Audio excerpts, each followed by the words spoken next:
Hey, Matter of Opinion listeners. Before we get the show going, I want to tell you about a great new podcast from the New York Times. It's called The Opinions. Each episode brings you one big idea in 10 minutes or less. On The Opinions, you'll hear smart, surprising perspectives that'll make you think differently about the news of the day. There'll be arguments from Times writers like us, but you'll also hear voices like former Supreme Court justices, political insiders, even punk rock icons rebelling against Vladimir Putin. All in the time it takes to walk the dog or unload the dishwasher. New episodes drop Monday through Thursday, so do yourself a favor. Go follow The Opinions in your favorite podcast player. And now, on to our show. From New York Times Opinion, I'm Ross Douthat. I'm Michelle Cottle. I'm Carlos Lozada. And this is Matter of Opinion.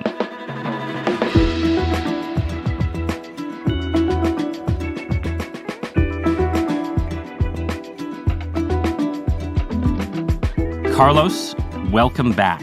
It is good to be back. Is it good to be back? Because we have deliberately postponed the symposium on childless cat ladies until your return. So I'm here for the childless cat lady content. You're here for the childless cat ladies. Yeah. You were upset we didn't get to the childless cat ladies before, and That's right. We're getting there now. It seemed inexcusable, frankly. It was inexcusable, but this is a no excuse zone. No more excuses. No more excuses. So last weekend, Donald Trump's running mate, JD Vance, did a round of interviews on the Sunday morning shows, 3, I believe, where once again he was asked about his controversial comments from 2021 when he complained that the country is being run by, quote, a bunch of childless cat ladies. And this time he argued that all that he meant by that jibe was that Democrats are, quote, anti-family. And then he pivoted to talking about family policy and child tax credits and other subjects that make my heart beat faster. Pitter-patter. So we're going to try and cover the same ground as Senator Vance and talk in this episode about cat ladies, but also family policy. We'll talk about what it means to be pro or anti-family in this election and otherwise. And then we'll try and step back to the context that is driving some of this debate, the question of why are people all over the world having fewer and fewer kids? And we have a special guest. We've invited our colleague, Jessica Grose, to wade into these waters with us, since she is someone who covers American culture and politics, but writes a lot about family and parenthood. So, Jessica, welcome. Thank you so much for having me. Hey, Jess. Welcome, welcome. Are you excited to be here for the child? I'm very excited. I'm truly raring to go. Okay, on that's all good. Of this. That's good, because you're going to start us off. So just give us your hot take. Why has this one phrase, uttered to Tucker Carlson 3 years ago, engendered so much outrage, discussion, controversy? What is the meaning? What is the cultural meaning of childless cat ladies? Well, first of all, I want to say JD Vance said a lot of things on a lot of podcasts in 2021. We can all relate to that, just for the record.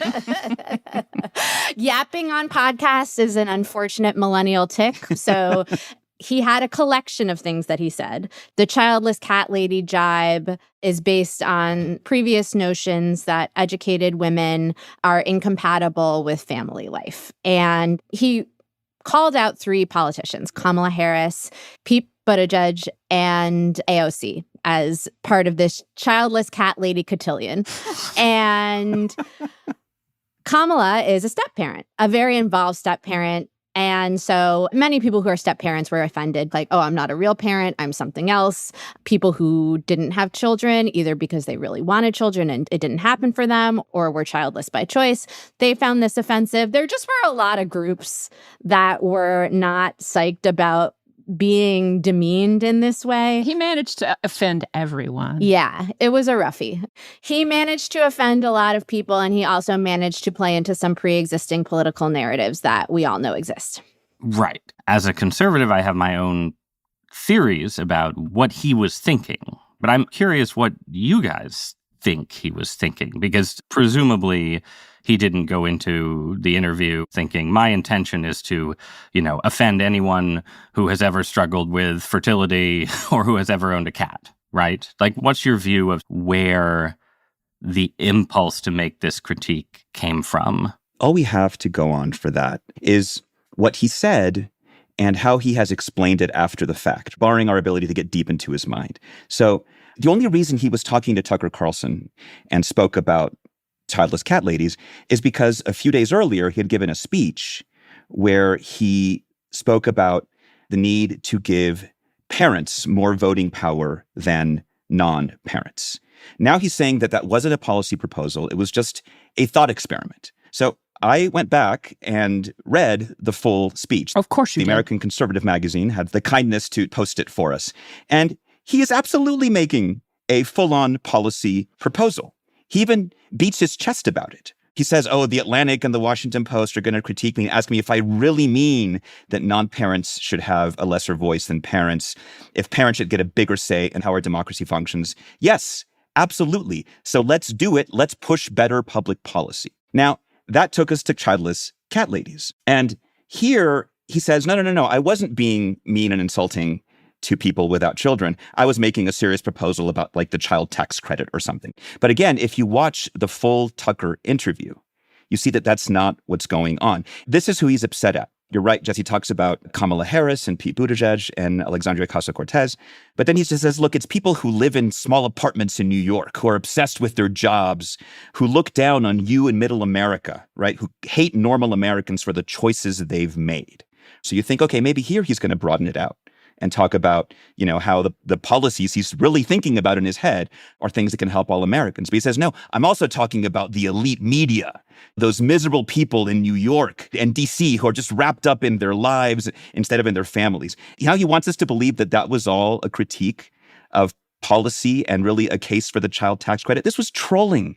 This was trolling of Democrats and elites by a guy who had just announced for the U.S. Senate and was trying to distance himself from all the elites he'd spent years cozying himself up to. So when he's proposing policy, he says he's not. When he's trolling, he says he's proposing policy. Like, he has made a mess of this. Just stick to what you believe, stick to what you said, but in trying to fix it, he has shown that you don't really know what JD Vance actually believes. Well, Carlos, I just really want to point out that there was a vote on the child tax credit that he simply skipped out on. Yes, there was. He claims it was kind of a show vote. Yeah. Well, it was a show vote. But Schumer still knew they couldn't pass it. But you know what? Yeah. I know. JD walked right into that trap. And when you set yourself up, you can't then whine that somebody has figured out what you're doing. So I think there are two pieces to this. One, the way he expressed himself. Tucker in particular has kind of a snide country club yapping that he likes to go down to make any point. And, JD kind of just slid right into that. It's the kind of, ribbing each other, rolling their eyes. Yeah, ugly cat ladies, whatever. The bigger critique, and he's made it expressly, is that these are people that are just miserable with their choices and they want to make the rest of us miserable as well. I think that is another quote that has been out there.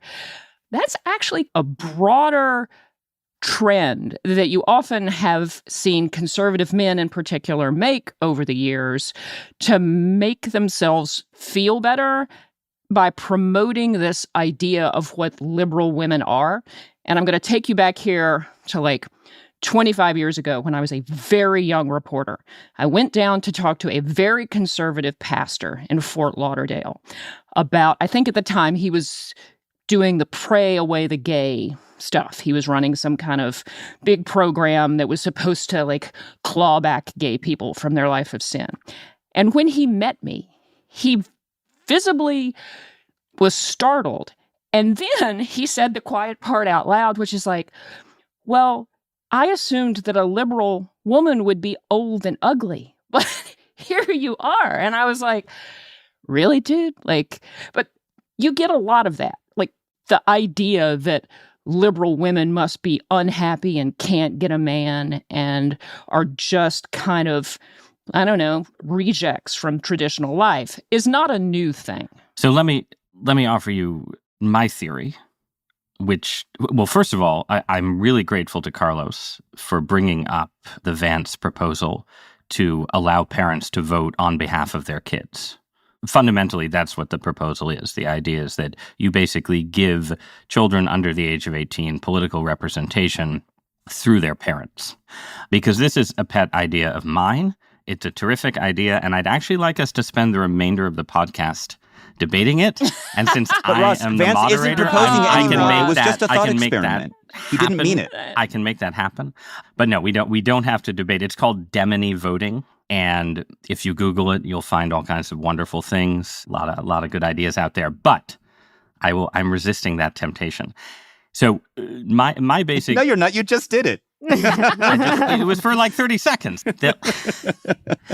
So my view as a conservative, right, is I've been writing about family policy, arguing about things like the child tax credit for, 15 or 20 years, I guess.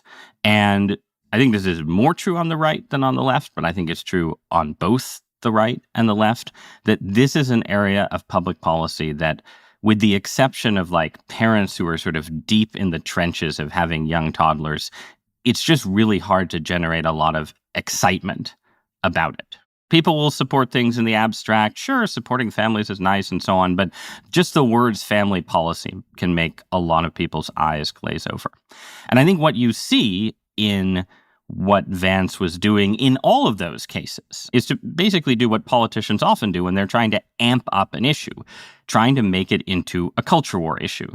And so he's saying, this is a place where your lifestyle and the lifestyle of urban professional liberals are in deep tension. The liberals don't care about kids or don't want to have kids or are miserable and so on. And there's a culture war, basically. Yes. That's what he's trying to do. He's trying to turn it into a culture war issue. You're trying to make it sound all grown up and thoughtful, though, as opposed to just like culture war. Well, sure. As you know, I am a I think generally culture war is a really important part of politics, and sometimes making an issue a culture war issue is a smart idea. And sometimes if you want to pass policy, you need to ramp that down if you have an issue that actually isn't a culture war issue. And liberals love the child tax credit. Some liberals do. Well, it's not the Democratic Party that has been tanking that shit. Right. So this is what I'm coming around to, though, to Jessica's initial point.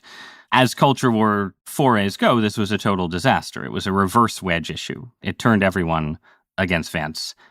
But the response, like if you watch the Sunday shows, is that now he has to double and triple down on support for a big fat child tax credit, which I agree, Michelle, is not something that Republicans always support. Always? Well, there's been, not to bore you, but there's always been a faction in the Republican coalition faction that's supports gotten its butt kicked by the majority of the party. Right, but now, this is my point, now, thanks to this whole thing, the Republican ticket is now committed. The Trump-Vance ticket three-dimensional is chess to a bigger tax is credit. Is Trump committed to this? Yeah. I mean, the Veep candidate cares, but... So, this is my question. Are we approaching family policy consensus? What do you guys think? Okay. Well, okay. What a journey I led you on. Oh, that was good, Ross. I will say I do think the pandemic was a turning point in terms of more cohesive bipartisan efforts to elevate family policy, to have cross-platform coming together about childcare in particular, because it becomes a business issue, which Republicans love. The Chamber of Commerce Foundation is behind some help in childcare. It is still not a top issue, and it is not thought of as a kitchen table issue, which I think it needs to be. And the part of it, and I just saw this in the sort of vague plans for Harris's economic policy, that they're bringing elder care into the discussion. And please, to my God, mind, yes, that is the most under-discussed issue. And it is actually, to me, an under-discussed issue in the birth rate conversation, because I do wonder if people are having fewer children because they know that their parents are living longer and that they will have to be responsible for them. And the person who is most likely to be responsible for elder care is a woman in her late 40s. And so sort of widening the care conversation and not just making it about why aren't people having more kids, I think will end up being a more productive conversation and bring in more stakeholders in a way that actually might move this forward, instead of just having the same arguments about childless cat ladies that people have been having since Michelle was a baby reporter. So stipulating, again, that the conversation about childless cat ladies has been a big culture war dead end. I've really enjoyed it, though. Well, it's been good for podcasts, right?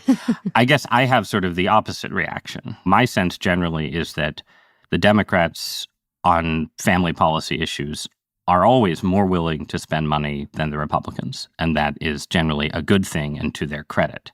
What I'm more skeptical of is that Democrats are very leery of anything connected to the word birth rate. But more generally, like, Democrats like the idea of sort of this broad, we are going to subsidize care in all its forms. And the problem is that money is actually, like, not an unlimited resource. And if you're planning to subsidize care in all its forms, you get endless competing stakeholders. It's like, are we paying for daycare centers? Are we paying for elder care? Are we paying for this? Are we paying for that? And in fact, it seems to me like the central front in family policy is almost always parents dealing with kids, especially kids under the age of 10, trying to make work-life balance work, trying to make the juggle work, and not having enough money and support to go around. So when I hear, oh, the Harris campaign, they're going to make this a conversation about care more broadly, I'm like, oh, great. That's going to end up meaning less money sort of directly for parents and more money for, like, this broad panoply of competing interest groups. But as you just said, part of the reason it hasn't moved forward is because once parents are no longer in that sort of crunch time, nobody cares about it. It's not an issue that has broad valence for enough people. And so in terms of actually getting anything passed, more voters have to care. But this is why you have to give the parents the votes on behalf of their children, don't you? Don't you? What? We're moving on. No, but something like paid family leave, which doesn't have to just be for parents, it polls, everybody loves it, but it is not a priority. It is like 16th on the list of, things that they rank as important. And so the only way to have it be more important is to bring more people in the conversation. There's an interesting tension there because Lydia's not here, but she might say the Republicans have been on a real journey about being the family party. There was a time when it was family values. Remember, like George W. Bush talked about family values. Well, it was family values right up until they got a presidential candidate who was the most morally degenerate creature on the planet. Right. I mean, that's like back then, family values was sort of this broader, more generic thing about, being a decent person, being loyal to your spouse. It was a contrast to Bill Clinton that both Bushes played on. I remember in one of George H.W.'s diaries, he thought he was going to win the 92 election because he was just a better person than Bill Clinton. Which he was. That doesn't necessarily win you elections, Ross. Going back to George W. Bush's campaign slogan, which was restore honor and dignity to the White House, right? Right. Yeah. The party has now relinquished that mantle, right? In the Trump era. It can no longer call itself the party of family values in that sense. So it's now the pro-family party in the sense that it wants people to have more children. And it wants you to have more children. It will take away rights to make it harder for you to have less children. But it doesn't necessarily want to help you with specific policies that make caring for that family a little easier, right? Some of the policies that Jess has outlined. Look at the Republican platform. They say they're pro-family in their economic policies, but in a very broad sense, in kind of a universalist sense. We want to bring prices down and have a robust economy that'll help everyone, which is true, but non-specific, right? The Democrats, they do want a lot of those specific policies that help you once you have children, but they don't seem to care much whether or when you have those kids. Right. I mean, I think you can see the journey that the Republican Party has been on, in part as a journey from a world where it was sort of taken for granted that people would have kids, not everyone, but that people having children was sort of understood as a default of American society. And in that world, the thing a lot of conservatives were most concerned about were parents having kids out of wedlock, basically girls having kids as teenagers, and almost all of the policy debates in the 1980s and 1990s, the Republican position was, we don't want to spend too much money on family policy lest we encourage parental irresponsibility. And that default is still very powerful. And if you look at sort of the conflicts inside the Republican Party, including the ones that, Vance has waded into, there are people on one side saying we have a serious crisis of the American family and we need to spend more money on it. And other people saying, well, you can't spend more money because you end up subsidizing people dropping out of the workforce and you're back to sort of bad welfare policies and so on. That's been the internal Republican debate on this for the last 10 years or so. And one of the interesting things about having Vance as the VP is that he is very much associated more with the spend money side. But it all reflects a sort of changing sense of what are the actual crises in American life.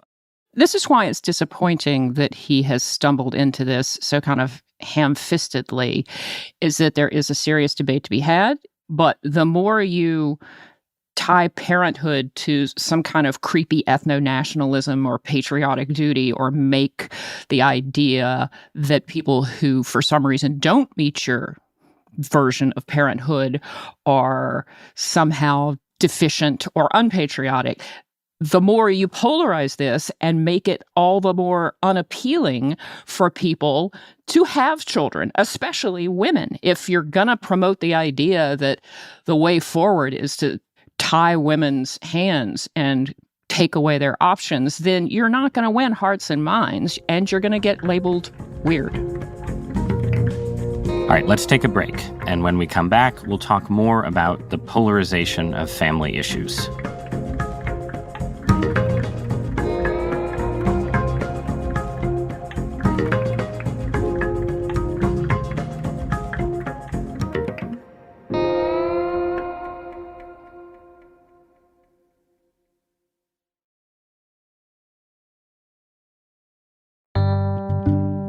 I do want to talk about the cultural issues a little bit that Ross was referring to. There was this book in 2010 called Red Families versus Blue Families. And it was the idea that red states were more likely to have children out of wedlock, to get divorced, whereas blue states had this more sort of responsible, like, success sequence, as it's called. Like, you go to college, then you get married, and then you have the children. And I feel like what we're confronting now is that more and more people are behaving like the blue families. They're saying, I have to have all my ducks in a row before I have children. And that butts up against biological realities, right? Like, women's fertility is not endlessly elastic, and we know this. And so I'm really interested in, how do we make it easier for people to start the families that they say they desire? I mean, Gallup says 90% of people either have kids or say they want kids. So most people still want to have children. So if, in fact, fewer people who want children are having them, I do think that's a problem. I don't think it's something to panic about. But I think as a society, as a culture, being really pro-family is figuring out how to help people get there. And I'm wondering if any of you have thoughts about that. I know Ross has thoughts about that. Well, I'm curious what all of you guys think about, let's call it sort of blue culture, for the sake of a better term. Because I read the Red Family, Blue Family book when it came out, and I think parts of its analysis hold up. But I also think trends in the last 10 or 15 years have suggested that there's been a steeper decline than you might have expected then. Just the number of people in blue areas in particular forming families to begin with. And one thing that you can say about Republicans is they're less willing to spend money on families at the national level. But if you look at like issues like zoning and home building and state policy, there are ways in which, Texas and Oklahoma are just way more family friendly than Connecticut and New Jersey, let's say. If you want to own a house in the suburbs and have 2 kids or 3 kids or something, there's a reason that a lot of parents have ended up moving to red states. So I think about it every time I pay taxes. It's in New York cheaper State. cheaper to live in a red state. Right. So you have that going on. But I'm just curious what all of us, even right-wing me, live inside blue culture. And I think Vance was sort of pushing it as far as he could go. But I do think sometimes there's a kind of like tacit anti-family spirit in blue culture. Is that my imagination? What do you guys think about the sort of the culture of blue America and its attitude towards family, as people who have all raised kids yourselves? I guess I would say I think that there is less division between red culture of parenting and blue culture of parenting, because the internet is everywhere. And so you see a lot of neurotic red state moms. Oh, yeah. And absolutely. And their neuroses are a little different. I'm too deep in the internet about all of this, obviously, as someone who covers it. That's why you're here. Talk to us about, what do you see as the distinctive red state versus blue state neuroses? Well, no, it's actually all pretty common. It's like, formula versus breastfeeding, sleep training. All those internecine battles. Helicopter that is all, parenting. What's the big thing that red state parents seem more neurotic about is sleepovers. They won't let their kids sleep over. I see that. The think sleep under is the thing. We're all marinating in sort of the internet. And I am a little bit unconvinced about sort of negative media portrayals are making people not want to have kids. I mean, the most popular parenting influencers on the internet have enormous families and live in rural America. That's my retirement plan, right, honestly. It's Ree Drummond, pioneer woman who has a literal empire. It is Chip and Joanna Gaines. Yeah. It is Ballerina Farm. So the idea that people like me with my coastal elite bona fides are influencing anybody. Oh my God, I wish I was as popular as Ballerina Farm. Are you kidding? I would be so much richer. Right. I mean, what we're dancing around, right, is that whether we have mainly a cultural issue or a policy issue or policies that are trying to run up against cultural changes. Yeah. That's the question here. And I can't believe this conversation has brought out this memory, but I'm reminded of the 2012 Obama campaign's Life of Julia video. Oh, I don't remember this. Ross, I know you wrote about this. I remember the Life of Julia, yes. For those who remember the Life of Julia, it was this ad that showed a sort of generic American woman. It was cartoonish kind of. It wasn't like an actual person, like an actor or someone you would see, who lived her whole life enveloped in the warm, suffocating embrace of a Obama-endorsed welfare state that just solved all these problems along the way. Head Start, Pell Grants, health insurance, birth control, business loans to start her web company. That's what you called it in 2012. And then she can retire thanks to, Medicare and Social Security and work and volunteer in a community garden. Her only meaningful relationship was with the government. At one point, she has a family. She has a child. You never know if it's if she's married or what was going on or if there was a partner, It just says at age 31, Julia decided to have a child. And so, you were asking Jess, how do we make things easier for people who want to have children, who want to raise children? This was kind of the prototypical liberal model in 2012 that was almost embarrassed to imply the existence of a broader family. Of a partnership. I don't know. Maybe she married Pajama Boy. I have no idea who Julia you're was. You're bringing back all of the memes, all Carlos. The memes. Our younger listeners are just going to be befuddled. But that's a model, right? That's a model to say okay, there's this cultural thing going on, and we bring a series of policy proposals to make those problems go away. So my really pretty strong feeling about this is that this is beyond policy, because look at Hungary, look at all of these countries that have attempted to literally pay people to have more children. And I think that the biggest barrier for most people who want to have children, let's be clear that in previous generations, people who didn't want to have children often ended up having them anyway. And I don't think that is something we want, that people who don't want to have children have children. That's not a good outcome for society. But I think the biggest barrier is people meeting the right person at the right time soon enough.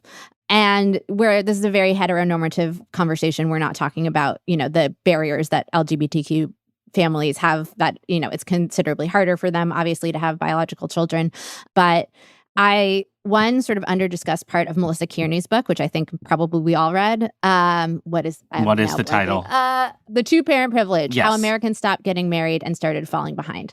Okay, so there's an experiment in that she did, I believe, in that book that didn't really come up in much of the conversations around it, where it was in one of these oil gas boom places where men had considerably higher incomes than they previously had.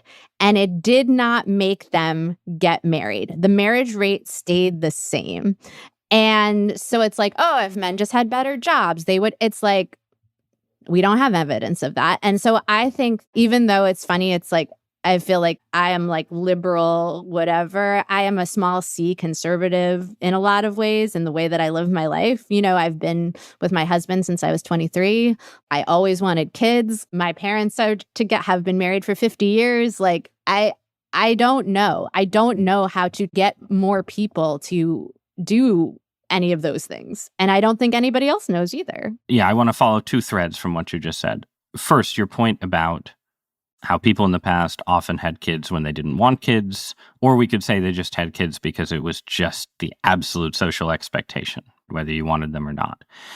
And there is just a kind of, there's a sense of decision around parenthood in modern society that didn't exist in most prior cultures. One thing that I wonder about, and again, as parents, I'm curious what all of you guys think about this, is that a big part of the case for having kids in your individual life, like for you, Jessica, you, Michelle, you, Carlos, is something that I think can only really be understood when you've actually met your own kids. Like, I like kids. Kids are fine, but... Do you? All right, I hate kids, let's be honest. Little urchins tugging at my ankles, asking for charity. Right, but like the kids who I really like, who make me want to be a parent, are my own kids. And something that I struggle with a little bit, we are citizens of Blue America. Blue Americans are not having very many kids. This is like, what culturally, is there a sort of cultural script that you can offer to people to help them over this hurdle of, the kids who you don't know will vindicate your decision to have kids? I mean, first, let me make clear that I may live in Blue America, but I'm a citizen of America, damn it. We worship an awesome God in the blue states. We don't like people poking in our libraries in the red states. Don't pin me down like that, Ross. Just work with me. No, Ross, I think that's a very great question, right? Like, how do you persuade someone to engage in a choice where the proof of the choice is only evident once you've made it? It's like Nancy Pelosi saying, they can read the bill after we pass it. But like for me, so I have 3 children. I was the youngest of 3. My wife was the oldest of 3. And in part, it is the experience of growing up with siblings that made having children such an obvious desire for me. Like my closest relationships are with my 2 sisters. One I lost 15 years ago. I still think of her every day and talk to my children about her. And the one thing I try to model as a parent, more than anything, is the importance of their relationships to each other and how meaningful that has been in my life and how I hope it will be in theirs. Of course, you have no idea what having a child is going to be like, how it's going to transform your life. And we talk in these big, broad trends and, red states this and blue states that. This is such a personal decision, and it's drawn from so many different parts of your own life. For me, it happens to have been that relationship with my 2 sisters, even more so than my relationship with my parents. Like, that's what drew me to becoming a father. That's really beautiful, Carlos, and I'm really sorry about your sister. That is really sad, and it's so nice that you're teaching your kids that. I have sort of an adjacent experience. I never questioned wanting children. Like, I just always knew I did. It's not intellectual. That's another thing. We're trying to intellectualize this decision that is often just primal, not for everybody, but for me, it certainly was just, I want kids. And before, my husband's one of 3, I'm one of 2. Before we started having kids, we wanted 3. But I had really horrible pregnancies. I had hyperemesis with both, which is, you just don't stop throwing up ever. And it is the most. The same person. It's horrible. That's why I'm we so have sorry. 2. I am serious. Zofran got me through it. Oh my God. God bless that drug. And Diclegis, which only came on the market between my 2 pregnancies and worked better for me. And I had a miscarriage in between my 2 girls.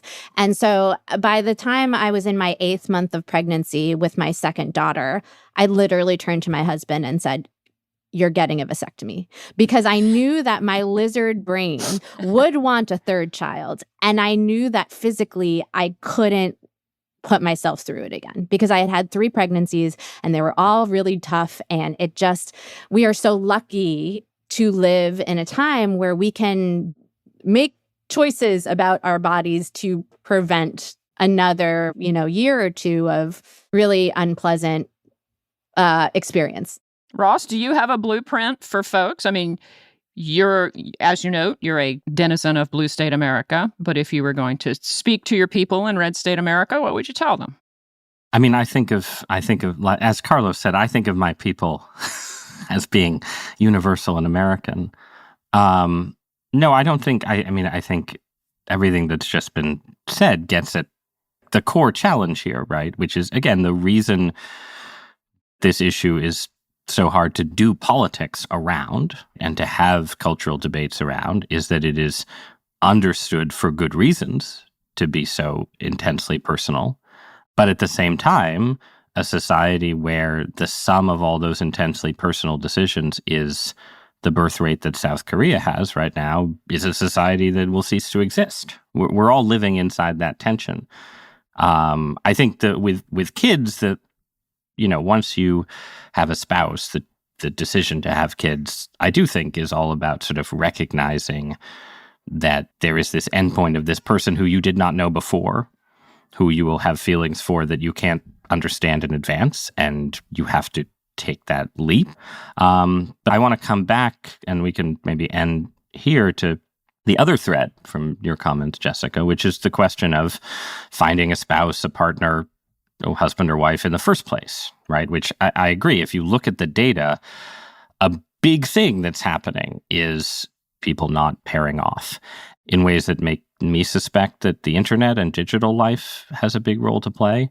But I'm curious about your theory, Jessica, of why is it harder to get hitched in 2024, even than it was not in like 1954, but like in 2012, right? Like what do you think is changing just in the last 15 or 20 years that's sort of pushing men and women apart?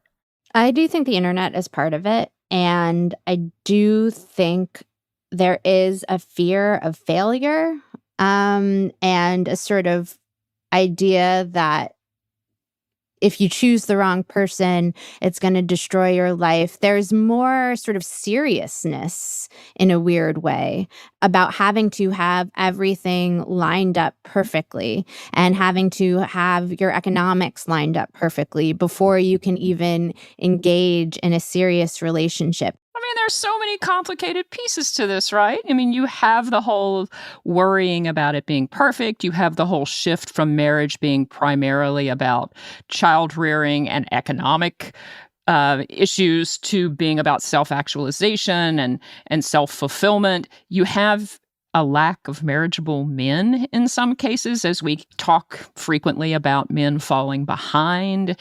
And I know this is kind of a separate thing, but, women have more options. So it's not even just that they don't get married. It's that the vast majority of divorces, at least in the US, are pursued by women who they're not in the same situation that they used to be. So there is a kind of unsettledness even to the idea of marriage. Carlos, you did such a beautiful job talking about sibling dynamics and family dynamics. I'm going to let you end by giving advice to people about marriage as well. Are you kidding Carlos. me? Are you kidding? I am not. I am absolutely not kidding you. All I will say. Go ahead. All I will say is that, and I don't mean to be glib with it. This is actually just a way of reiterating Jess's point that I'm glad my wife and I met before we could swipe past each other. The constant thought is like, well, this person seems wonderful, but maybe there's somebody better, I think can be really pernicious. And not to get too Robin Williams and Good Will Hunting, but the beauty of relationships is discovering all those little idiosyncrasies and imperfections that only you understand, only you are aware of, and that you grow to love. Aww.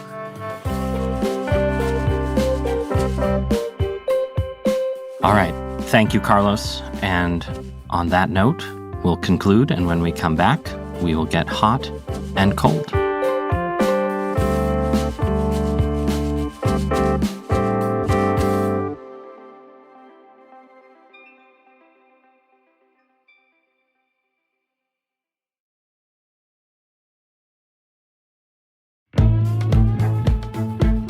Before we leave you for this week, it's time again for hot and cold, and we are asking our guest to supply one. I shouldn't say that. She volunteered to supply one. She was eager to supply one. So, Jess, what do you have for us? So I have been loving my friend Anne Helen Peterson's series on Bama Rush in her newsletter. Yes. So Bama Rush, for the uninitiated, is women who are rushing sororities at the University of Alabama make a lot of content on TikTok about their outfits, about the activities they're doing. And as a New York Jew, it is a window into Southern womanhood that I'm just like, if they are women, I am something else. I am an alien. Like this is so foreign to me and so fascinating. I joke that I don't know if I would be more disappointed if my daughters joined sororities or if they went to Burning Man. It's kind of equal. But I just, as someone who, when I went to college, I was like, finally, I am free. I can do whatever I want. The idea of submitting yourself to a bunch of tin pot dictators wearing LoveShackFancy, like agreeing to that, you can do whatever you want. Why are you listening to these girls? Like, I'm so fascinated by the mindset. Hiring consultants, right, to help you. Oh, get thousands? In good. Yeah. So I haven't read Peterson's Substack on this. My wife and I watched, there was a documentary, Bama Rush, that in the end was actually pretty disappointing because they didn't get, I think, the real inside dirt. But there's obviously a lot there. Yes. I mean, the extent to which these sororities are doing recon on the people who are rushing them is they should join the FBI. They will know everything about you. They will see every Instagram. You need to scrub that. As Ross said, they hire consultants for thousands and thousands of dollars to get them into the right sorority. And what is great about Anne Helen's series is, you understand that they're not just doing it because they want social capital in the college. They're doing it for social capital in the state of Alabama. No, Notre Dame does not have the Greek system. This whole way of life is entirely foreign to me. All I know is that apparently if you want to run for president someday, it helps to have been a member of Alpha Kappa Alpha because they're raising some cash for a Kamala Harris. Yep. Oh, yeah. The black sororities at Vanderbilt were like hardcore as well. I am just fascinated by the whole thing and intrigued, and I will watch every TikTok about it. You can't get enough. I can't get enough. You're going to get some style tips? Oh, God. It's a big and diverse and beautiful country. And on that note, thank you again for joining us, Jess. My pleasure. And that's our show for the week. Bye, guys. Bye. See you guys. Thanks so much for joining our conversation. Give Matter of Opinion a follow on your favorite podcast app and leave us a nice review while you're there to let other people know why they should listen. Do you have a question for us based on something we talked about today? Maybe some dating advice for the younger generation. We want to hear it. Share it with us in a voicemail by calling 212-556-7440, and we might just respond to it in an upcoming episode. You can also email us at matterofopinion@nytimes.com. Matter of Opinion is produced by Sophia Alvarez-Boyd, Phoebe Lett, and Andrea Betanzos. It's edited by Jordana Hochman. Our fact-check team is Kate Sinclair, Mary Marge Locker, and Michelle Harris. Original music by Isaac Jones, Efim Shapiro, Carol Sabaro, Sonia Herrero, and Pat McCusker. Mixing by Carol Sabaro. Audience strategy by Shannon Busta and Christina Samuelewski. Our executive producer is Annie Rose Strasser.